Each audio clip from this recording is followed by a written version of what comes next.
Hey y'all, thanks for dropping in. It's Steve with SBL Games. On today's episode, we're going to do a PS4 overheating repair. This one actually is not overheating, but with a lot of my repairs, I include a deep cleaning and thermal compound replacement. So I just kind of want to take advantage of that, provide a nice little tutorial for y'all. Let's go ahead and dig in. So, first things first, I've already removed the hard drive cover. It actually slides over and then off. And then I remove the hard drive, which the caddy went in here. There's one screw that goes right here, and then the whole thing will pull out. Then there's two screws on each side of the chassis. That's if you want to do the hard drive, by the way. But I went ahead and removed those because I'm going to be upgrading the hard drive. Alright, so that's already the hard drives on the side. We're going to program that later. So let's go ahead and move forward. We've got these silver screws here.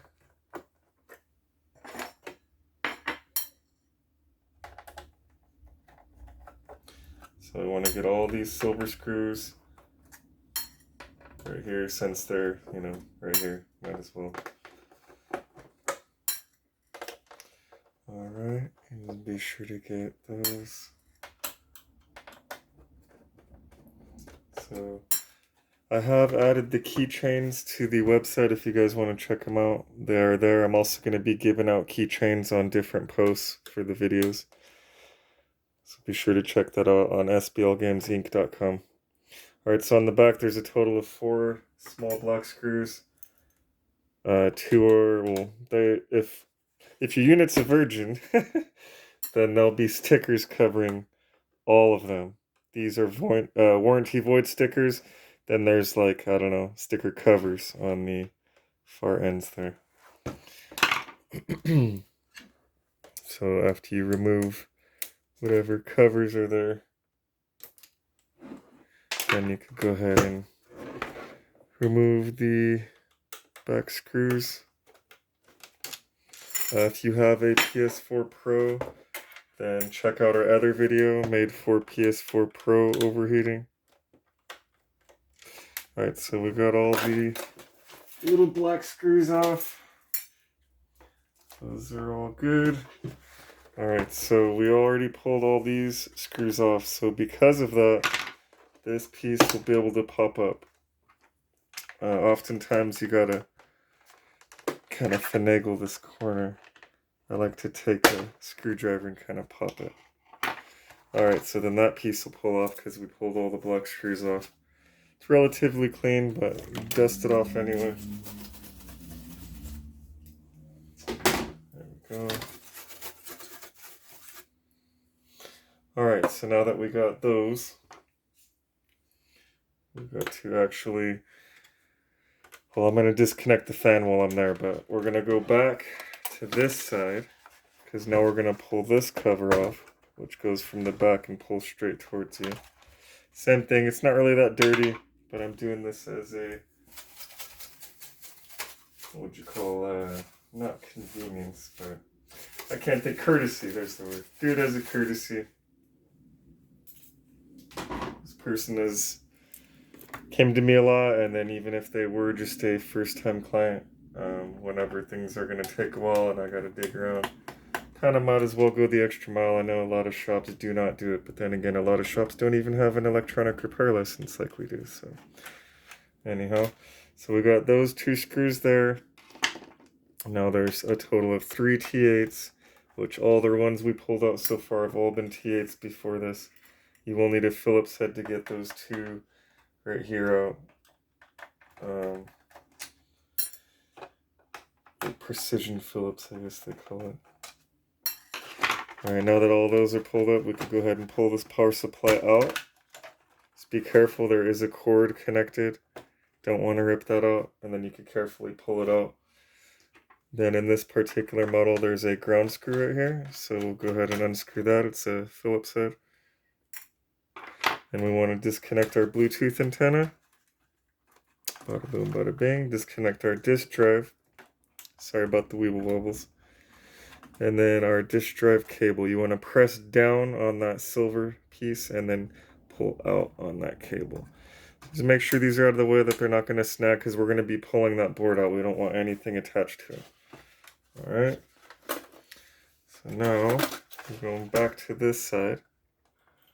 Okay, and we're going to get all the rest of these T8s all around the edge. Then we're going to take our Phillips head, and if you didn't already do so like I did, go ahead and unplug that fan right there.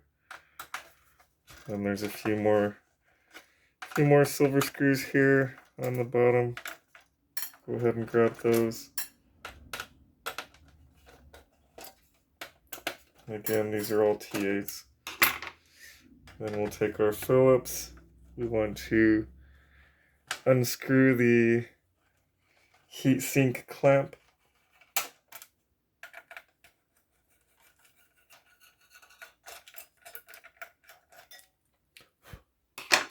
This video goes out to Miguel, by the way. Alright, so now this whole heat shield will pull right up. Again, relatively clean, but if it is not clean, since this is an overheating tutorial after all, go ahead and clean it out best you can. I like to use a Barber's brush. Gets a lot done in a little time. And time for me is very, well, time for everyone's pretty precious, but time is pretty precious on repairs for me. Now you carefully pull up and out. Oh crud, did I already did it, that's why it's so clean. Well, anyhow, you would remove the compound on both the unit and the heatsink. Then and then obviously you dust everything off. Then there's a total of 3 screws right here. You want to undo those. Then this whole heat shield and heatsink combo will pull out. This is where it always clogs up, so be sure to check in there. You see how it's all clean now. Then there's 1, 2, 3 screws, and then this little ground clip.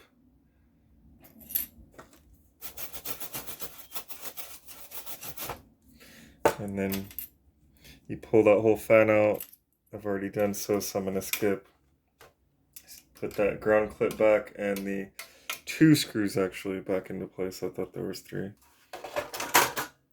Now since I broke that seal, I'm going to add a little dab more to freshen things up. You pretty much, whenever you break that seal on a unit, you want to replace that compound. Reestablish a nice solid connection. So anyhow, once you get all that done, we need to go ahead and get those 3 screws back. Clean off the old compound and be sure to add some fresh compound. I recommend Arctic MX2 or Arctic MX5. It's like 20 bucks for a good sized tube and it'll last you. And it is high performance, high quality. Alright, so now that we did that,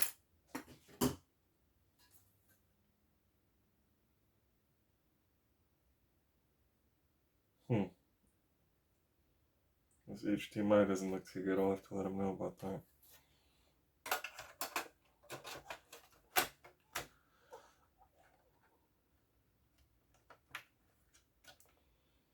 Alright. Also be sure to not lose these thermal pads. They are pretty important. If you do happen to lose them, like it looks like I might have lost one on this somehow, just space them out to where the one in the middle doesn't have one. And that way it's not going to actually touch the chip at all.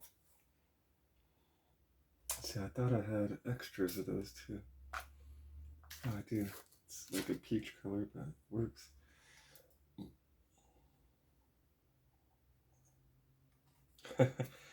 Looks a little wacky, but it works. What the heck? Okay, so we plugged our fan back in. And then carefully put that into place. Then this is up to you. Some people do that clamp first. I like to secure this heat shield before I go locking that in. I just kind of get the corners for now.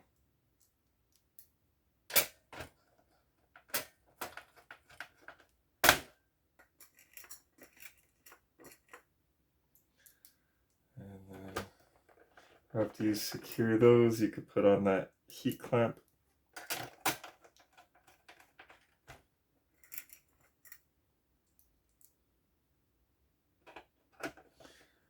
I'm gonna go ahead and just do all of them. But yeah, I mean, you could do what I originally said too, if you want. But just knock them all out. Get her done. No use in going back. I got the T8, might as well need it. Not need it, but might as well use it while I have it. And then that way, once I switch to the Phillips, I'll only need to do those two until I put the cover back on. Then we'll be back to the T8 and then the one last Phillips head ground screw. Pretty important. Do your best not to lose that. I believe it'll work without it, but I wouldn't try it. Alright. Okay, so we got all those in place. These two, you do not put anything there because that's where it holds the beauty cover in place. Alright, and then you do, well, I always do this. I bend it. It puts a little extra pressure. Get a nice strong bond for that thermal compound.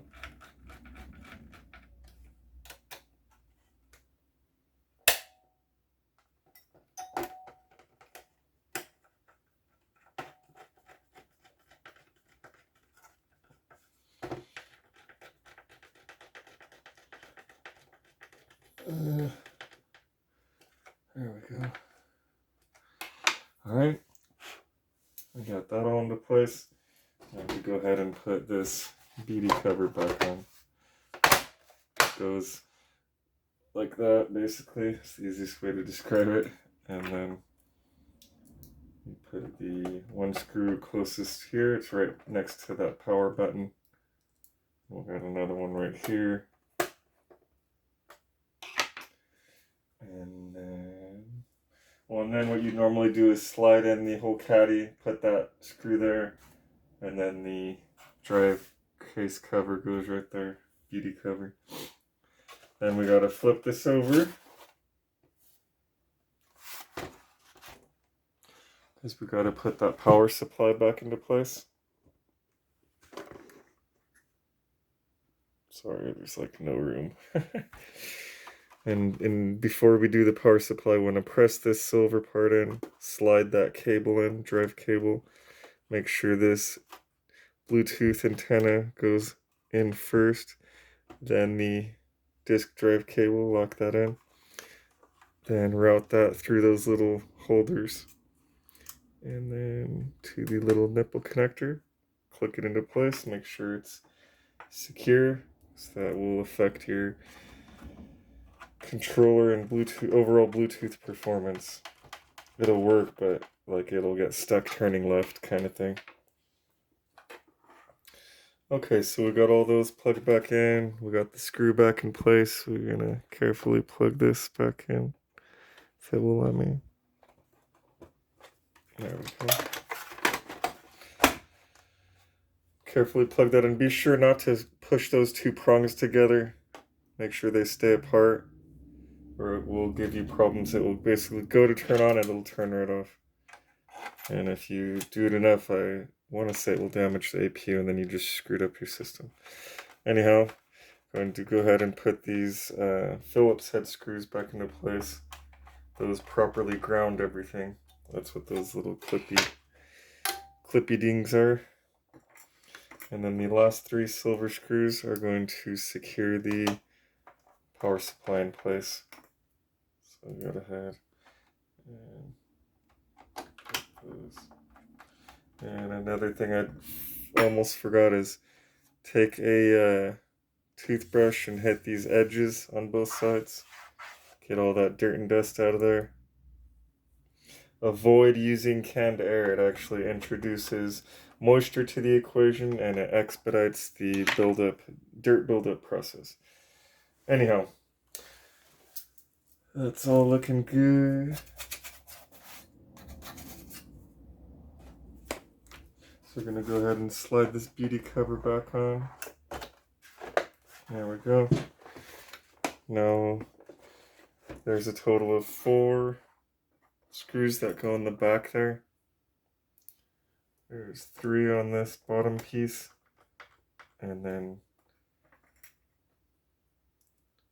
actually there's 3 on this bottom piece and then 1 on the top piece. But get those back into place. You don't have to, but I like to keep those covers that go on the ends here. A lot of people just toss them out. It's really up to you. They're just beauty covers at the end of the day. Alright, and then we want to get the last screw right here. Come on. And there we go. We take our beauty covers, put those back on. If you kept the void stickers and they have any sticky left, then you could put those on too if you want an extra pretty. It's not necessary though, it does not of course affect performance. Just looks. Alright, that's pretty much it. So we're all bolted up and your unit will run great like that. And all we needed was a T8 screwdriver, a Phillips head precision, some thermal compound, an old toothbrush, and some patience and this guy. So thanks for dropping in. Steve at SBL Games signing out.